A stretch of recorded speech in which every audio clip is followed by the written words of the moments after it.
Hello everybody, Phantasmatic here with another video for you. So instead of doing my original Pokemon Showdown videos, I'm going to be talking about a concept of social Darwinism and seeing how it applies to the YouTube universe. You might notice I'm not doing full slides because I tried a video with that before and it totally did not work. It just kept showing the first slide when I did from beginning. So with that said, no animations are going to be shown or anything like that just because it doesn't work. Okay. So just as a notification, a disclaimer if you will, this is just my opinion. I am not a professional. I do not claim any expertise in this field. These are just my thoughts, and you're welcome to disagree or think I'm wrong on anything. I'd be happy for feedback. So what is social Darwinism? Merriam-Webster defines it as, quote, a theory that inherent dynamic forces allow only the fittest persons or organizations to prosper in a competitive environment or situation. To give you an example, only the best companies or best corporations tend to survive, like how you see Walmart defeating mom-and-pop stores, just because it tends to be a much superior corporation. You can get certain goods cheaper, or how Blockbuster destroyed pretty much every mom-and-pop store because of its wide, expansive line of video games and movies. And then Netflix did to Blockbuster what Blockbuster did to every mom-and-pop store, with a great array of good array of movies that can be bought at a certain. Never mind. Those were just examples, and I feel like I'm advertising for a company now. Okay, so how does social Darwinism apply to YouTube?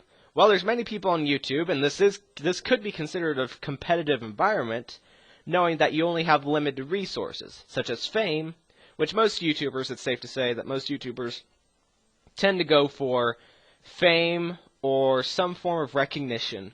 So, and since not every YouTuber can get the fame they desire, fame can therefore be classified as a limited resource. You could also say that subscribers would be a limited resource, just because not everybody on YouTube is going to subscribe to every channel. You've got to make people want to subscribe to your channels, so therefore you're competing for their attention as well. And in this environment, only the fittest prosper. What I mean by that is only your noteworthy, your entertaining YouTube channels, such as your Smosh, your Game Grumps, your AVGN, your Escapist, etc., etc., etc., etc., will only come out on top just because of how competitive the environment is. So my theory is on how someone can become famous on YouTube. 1. Connections. Whether you have a huge friend base who'd be willing to subscribe to your channels, like your videos, or you've got people who'd be willing to edit or work on your channel. Editing tools, such as Windows Media Player, among others, because most of your more famous channels, such as Smosh, AVGN, requires about hours and hours of editing. A good work ethic, devotion to what you're doing, that's pretty central, just because you've got to want and put your heart and soul into your channel. Otherwise, you have no chance of being any chance of acquiring fame if you're just kind of giving your 30 or 50% towards your channel. Also, knowledge about your subject. For most cases, whether it be from complicated aspects such as physics to even video games, you've got to know what you're talking about. You've got to know how to illustrate your arguments and claims to your audience so they can understand where you're coming from and they can understand